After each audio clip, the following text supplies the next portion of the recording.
Hey everybody, it's Peter, and this is the Segway Villain. This happens to be the SX10WX model, basically top of the line.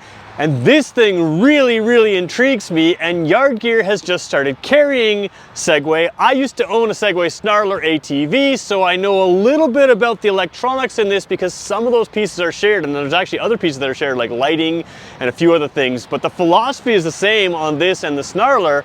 The point is, this is unique, and it's really starting to impress people in the power sports world because it's got a lot of things that you wouldn't expect to see. So do me a favor, what I'm gonna do in this video is I'm gonna try to show you a number of things that the other videos aren't showing you. We're gonna do some in-depth stuff, and if you have questions beyond that, let me know in the comments below. Do me a favor, hit the like button, subscribe. I know everybody asks you to do that, but it really does make a difference in helping these videos spread, and it also shows Yard Gear that you guys are watching and you want to know more. And they give me complete access to their entire vehicle lineup, so a little support in there for me gives you a little support to get the information you want. I will come back to these vehicles again and again to make sure that you have a full video database of all the things you want to know about these things, so that's what we're trying to build out here. But in the meantime, we're gonna go over this bit by bit and try to give you a sense of what makes this special. And there's some things that are hard to show on video, so I'm gonna have to explain them. There's some things that are pretty easy to see on video that make this thing really stand out. So that's what we're doing. Do me a favor, hit those buttons, do the thing, you know, YouTube algorithm. Let's get going with this review.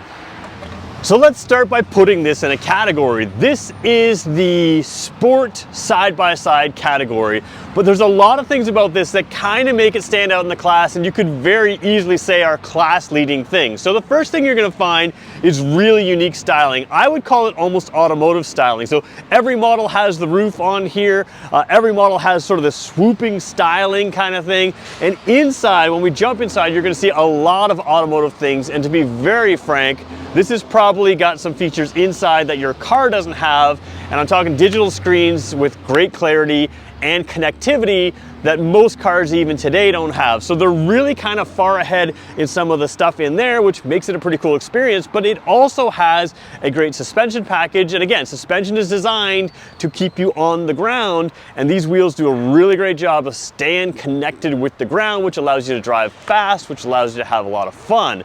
Now, the interesting thing about this sport utility or sport side-by-side is it actually has quite a bit of utility. Not so much from just a small bed, which holds over 300 pounds, but it tows 2,500 pounds with a standard 2-inch hitch receiver. And that means that you can buy a sport unit, have a blast out on the trails or out on wherever you're going, but also justify it as something that you can use for work around the house. So we're gonna talk about all that and more. Let's start at the front, we're gonna work our way back, and then we're gonna hop inside and try to show you some of those electronics and explain an app that connects to this, and at least briefly explain that app, because I've been on the record for years, not just this channel, but another much larger channel than before, talking about how cars and apps kind of suck. This one's really good. So a lot of class-leading stuff. Let's get going with the review. All right, so let's start with what you get here. First of all, you get 16 inches of suspension travel up front, 18 inches of suspension travel out back, and 14 inches of ground clearance. So a lot, which is, you know, essentially class competitive, but a lot is also the way to put it. And of course, that ground clearance, the suspension travel is not just like down, it's up and down, right? So that allows it to have the appropriate amount of leaning into or outside of turns, but still keeping those wheels connected. Now, a lot of what goes on here is just general engineering design, and you can see how they do this. A lot of the cheapy way to do this would be to put a straight line here, but they keep the A-arms just angled a little bit to give you a little extra ground clearance through the middle. They mount them right through the center here. So, you know, long arms with a lot of travel there, which is very good to have. We're gonna talk about suspension in a second a little bit further, but you can see you've got a lot of that. And of course, up on this, just kind of gives you a little bit of an example there of some travel. Of course, it can show off a lot more than this, but what you have here is all the components you need to have great suspension travel, and that very centralized, very narrow front end here, which allows you to have that center of gravity that is centralized, which makes this for a great handling unit. And this thing is really known for its great handling. But we mentioned some utility. If you're taking this thing out, especially if you're going out alone, you're gonna need to get out of spots sometimes. You've got a 4,500 pound winch out front, a little bit of a skid plate down there, but again, just great ground clearance through the middle. Outside, the tires here are 30-inch tires, so they are full beadlock capable. Let's go around the side and we'll walk our way back and talk about them. All right, so 30-inch tires there, you can sort of see them there. And I said beadlock capable, but they actually are true beadlock wheels. So nice feature to have, depending on what you're doing off-road, you've got sort of full capability in there. As we move way up, you can see that suspension. You got some preload adjustment, actually quite a bit of preload adjustment in there. So good sort of flexibility with there. Before we go too far back and show you sort of the frame here and the body and the unique doors and that kind of thing, I do want to stick around the front just for a second. I want to show you the lighting as best I can. So let's move around to the lighting, because it is worth pointing out this is a really unique set of lighting on this unit as well. All right, so I did start it up here. Now I want to point out what's not lit right now, which will be lit when you drive, is this piece right here is an LED daytime running light. Now that is important because that gives you some ambient light that sort of filters up. You'll see in a second here when I turn on the headlight, and let me just see if I've got that on there. Have I got it on there? Yeah, so your headlight turns on, and I have this aimed basically at the headlight. If I was to move this up, you would see it almost disappear. It is an extremely sharp cutoff, just like an automotive headlight, which is pretty cool. You can put high beams on as well, but the thing I like to do is you also have signal lights. So their signal light comes in right on the side there. That is sort of a multi-level thing. Now, this is sort of standard equipment. You have signal lights front and rear, which means that you have a little bit more ability if you're heading on a road or a trail to let people know what's going on, which is pretty cool. So the lighting, very unique in here. The sharp cutoff, bright LED, really high quality lights, very automotive-like. So moving along this unit, you can see that sort of curved rail up here. You also have the doors that are hinged from the rear, so they're opening to get in from the front, which is kind of a cool way to do it. And again, they call them quarter doors, but they really do give you great visibility down there. This one is slightly used, so you see a couple little chinks here in the, no, I say slightly used, it's been a demo model, so little chinks. They've driven it hard, obviously, but again, really solid feeling to this. You've got your rock rail down there, but what I really want to show you is the rear suspension, which also is just well designed for a true sport riding experience. So let's kind of get into that section right now. So I've switched sides here just because, again, up on this platform, it kind of gives us a better angle of seeing everything. So you've got this massive trailing arm that is basically mounted right underneath the hip point of where the driver and passenger would be. That helps with balance, believe it or not. It helps you sort of sense the balance of these things. But that huge trailing arm right away tells you that these are for massive, massive high speed, big bumps, big undulations, whatever you're going through, it can handle it. And that's what makes this thing so fun, is it's not a slow speed workhorse, it's a high speed, great handling, fun trail unit that can go just about anywhere. You can see huge suspension here, but it's fun to look up from here. Let's do that and show you. There is some adjustment down here for suspension adjustment. Let's take a look higher up and show you there. So whether for style or performance, you have piggyback shocks that are sort of remotely connected. You can see on this one a little better, that sort of remote connection, that hydraulic hose right up to here. Now, of course, we talk about piggyback shocks a lot. A lot of time piggyback shocks are sort of half of this size. You've got a lot of size, a lot of strength here.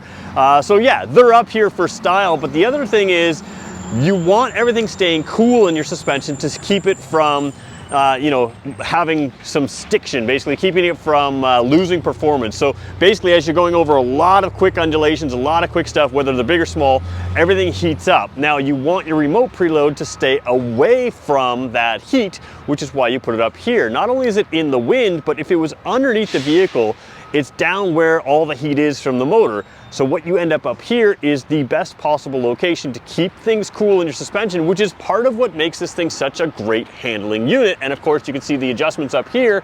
You've got all kinds of adjustments to really tailor the ride to what you want. High performance, comfort, whatever you need, and you can tailor it on the go if you want. So very cool setup here.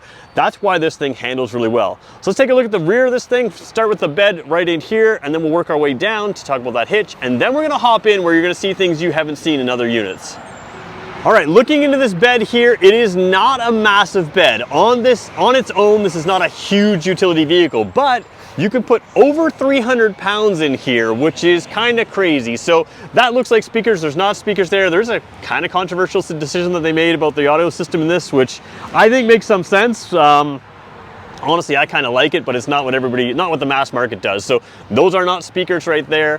Down here, not a huge bed, probably about 18 inches there.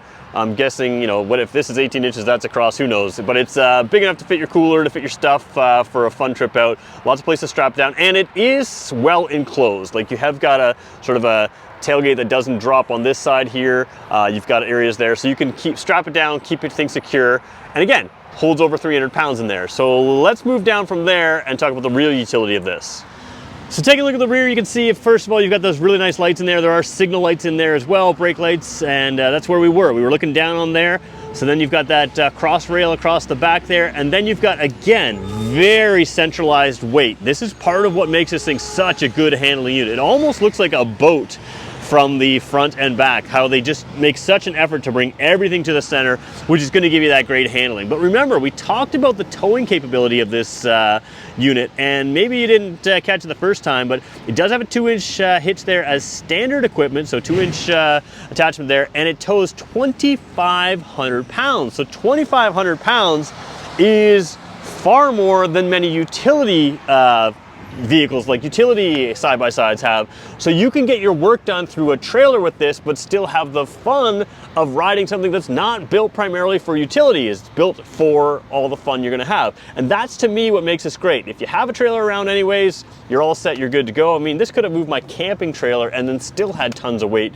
So like, it's super powerful, 105 horsepower engine, at least that's what they're claiming, 105 horsepower, which is class competitive, but very good power. And you can do the work you need to do because you've got a trailer hitch attached. Almost nothing in this category that I can think of has a hitch as standard. And it's rated right from the factory to tow that 2,500 pounds. So you can do your work, not through a bed that's attached, but through a trailer that you can throw on there. And that makes this thing super useful. The other thing worth pointing out, again, this has been used, so you can see a little bit of exhaust residue there, but really cool exhaust kind of layout here, sort of that triangular look kind of mimicked in those there. So just really cool look all around. But let's hop inside this unit and talk about what's really cool automotive style inside. All right, so hopping in, we've got the camera on the standard angle right now. We're gonna use some wide angle as we go. A couple little minor nitpicky gripes about this. I don't mind that this door opens sort of the opposite way. I think that actually makes it easy to get out. What I would like is for it to open just a little bit farther. It doesn't feel like it's a ton, and I think it's just that these mirrors kind of narrow it off a little bit. Without the mirrors there, again, like these stick out a good ways, right? Like, so, you know, there's my hand. So again, another hand inside. So it limits a little bit of space. It really is nitpicking though, because that's not what you really get. Seats in here are excellent, very comfortable, well positioned for someone like myself. I'm about 6 feet tall, but again, you've got that steep angle there, very sporty kind of feeling. It feels very sports car-like, and of course you can move the seats forward and back. You've got some adjustability, but you also have a 4-point harness in here, which is kind of unique. It's just, you know, makes for a different sort of, again, sporty feel, but you feel kind of locked in so you can kind of drive. Now, jumping in, holding the camera here. Now, here's the problem with holding this camera is I am right-handed, so I'm going to use my right hand on the camera and left hand on here. So let's just go fully wide angle for a second here, and you start to get a sense of what goes on. Now, a couple things I have to point out. The reflection you're seeing in this screen is enhanced by the camera. I don't see it near as much in person, so I am going to film these screens as best as I can, but I'm going to be very honest with you, they are far clearer in person. First of all, while I'm sitting here, you can see that with these sort of what they call quarter doors, I can still see my tire. You're basically having the same view as I am, and again, it's closer up to me. The wide angle skews things, makes it kind of weird. So I don't know if this helps at all, but this kind of narrows down the angle. But I can see that tire clearly down there. That's more of an accurate thing. Again, depends on what you're watching on, but the point is, you can really place your tire without leaning out of the vehicle, right? I can always lean out here and see what's going on if I need to, but overall very good there. So you've got the side mirrors there, not adjusted for me perfectly. You could put a center mirror up there if you wanted to, but visibility is great. The other thing is you have those sort of humps on the bodywork, which also kind of give you a sense of how wide your vehicle is. Again, they are inside the tire, but it gives you a sense, you know, vehicle versus tire. So if you're going through a trail, you can avoid the bodywork getting damaged by trees, but still have a sense of the tire. And again, you can sort of see everything here. So visibility is just pretty cool. And even to the back, again, I would put a maybe central mirror up there. You've got pretty good visibility out back for what this is, even though you're sitting pretty low. So let's just show you a couple switches before we turn this thing on. So let's go really close. Over on the left side, you got some lighting switches there, including your signal lights there, which are, you can see those, right? Left and right, beside the red hazard light switch. Going inside the steering wheel, I'm gonna see if I can get the focus there. That is some of your four-wheel drive stuff. So you can press this in, you can swing this to the side there, and then you can do your extra locking differentials. So that's four-wheel drive versus two-wheel drive. Once you've got in four-wheel drive, you can start locking differentials, the front differential out there. So pretty easy to work there, pretty easy to see as well. In behind here, again, we're looking past the steering wheel. Oops, trying to work with it, camera, steady cam here. You can see your start button there, which is right above, whoops, sorry about that, guys. Right above your key. So that is my key that's in there right now. That pops out. Actually, I'll show you. There's the key right there. So you're gonna put the key in. Again, I'm doing it from the camera. Start button on top, and then you've got the horn, and then S and E is sport and economy mode. So we're gonna go full wide angle again, just to show you where we are. Down here, little kill switch and warning switch there. Oh, actually, I forgot what that does. Oh, you guys know what that does. I can't remember right now. Okay, this is not a storage area. It looks like it, but it's not. It's just sort of like a fuse panel-ish area. Yeah, fuse panels and stuff in there. So while it looks like a storage, it's not. This is a storage area, and you've got quite a bit of deep storage in there. So I quite like that. I don't love this handle, but there's nothing wrong with it. It works fine. On the passenger door, you do have a little handle here to both hang on to and, you know, also, I guess, shut that door. And then you also have this sort of handle here. Again, this has been used a little bit, so don't worry about some of the stuff on here. But you have that handle here. On the driver's area here, you do not have that handle here, like from there to there, or actually it goes from here to here or so. But you do have, of course, the steering wheel, hold on, flat bottom steering wheel. All right, a lot of talk here. Now, let's see if we can show you these screens that come on. Again, you're seeing a lot of glare. I'm gonna turn the screen on, and that screen's glare should disappear a little bit. Look at the graphics in here. Again, they are terrible for filming. And then down here as well, we're gonna go a little bit wider. Massive screen here. If I had to guess, it's probably, oh, I don't know. It feels like a bigger than a 10-inch screen, maybe a 12-inch screen, maybe even more. But again, very good graphics in here. Again, I can't see any of the reflection, or almost none of the reflection that you're seeing here on camera. So very, very good in here. So this screen takes a while to fully come to life. This one here has everything you need. And again, we're gonna try to zoom in. I'm gonna switch angles. Again, I am filming outside.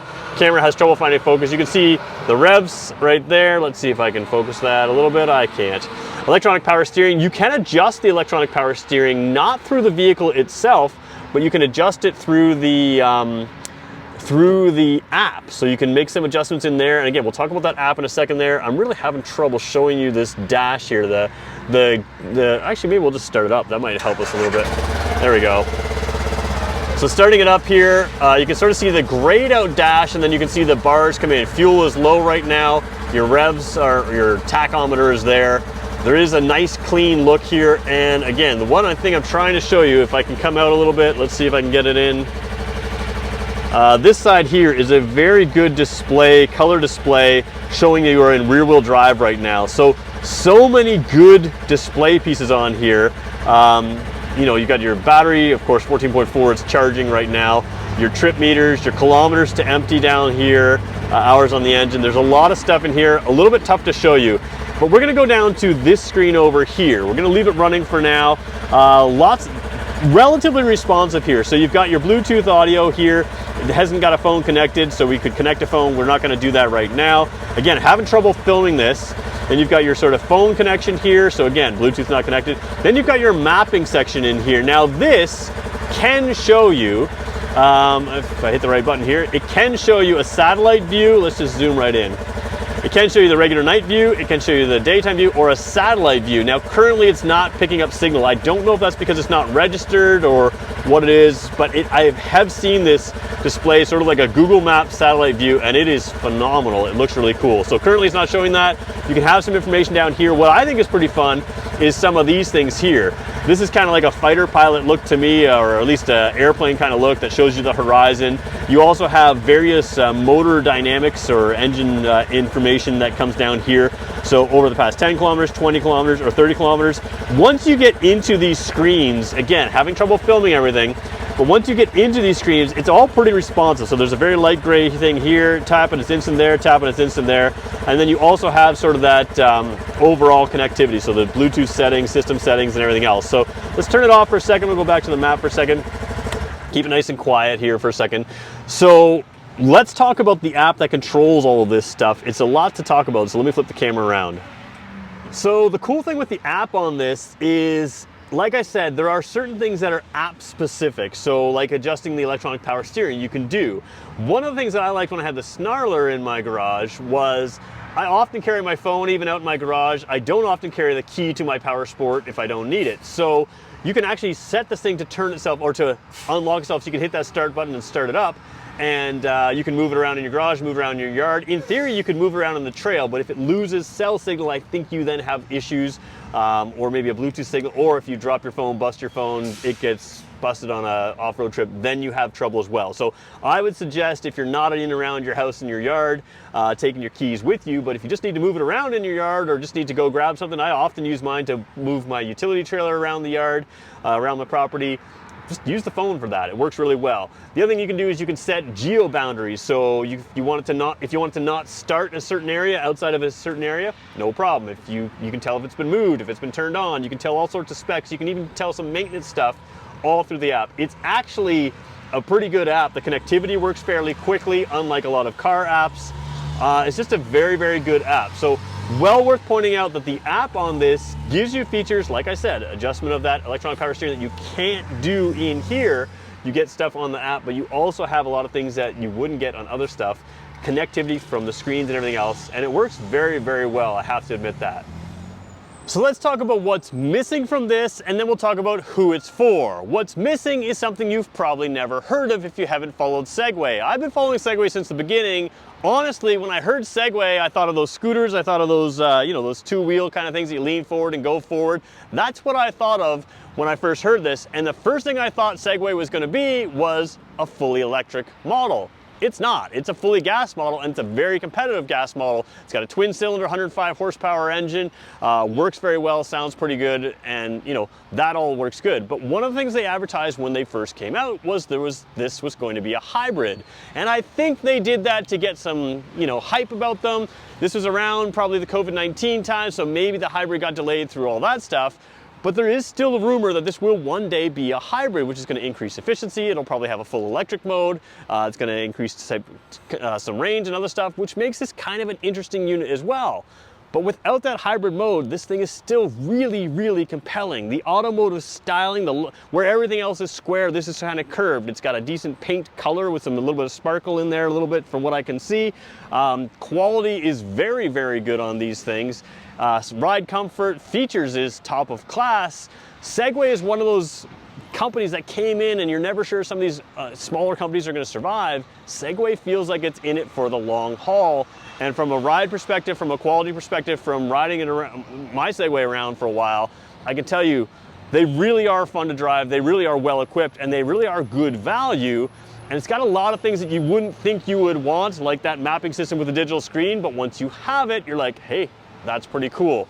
All the pieces on mine when I had it worked really well, no failures at all, and I drove it as hard as I could. Like, it was really an impressive unit. So that's what this is. Now, who is this for? Well, you have to be somebody that doesn't want the bare bones if you go for this model. Not every one of them have the large screens, but the screens, to me, add a level of modernity, making it more modern, that make it kind of cool. I think that it will be the way of the future. We're certainly going that way in cars. You can add more features to it simply by having them in the screen instead of adding a whole bunch of buttons. So I think that is the way of the future. But aside from those screens, if you want something that's really fun and sporty to drive, but again, these things aren't the cheapest things in the world. Side-by-sides in general aren't the cheapest things in the world. A lot of us are justifying getting a side-by-side by saying, hey, we can use it for work around the house, around our property, whatever it is.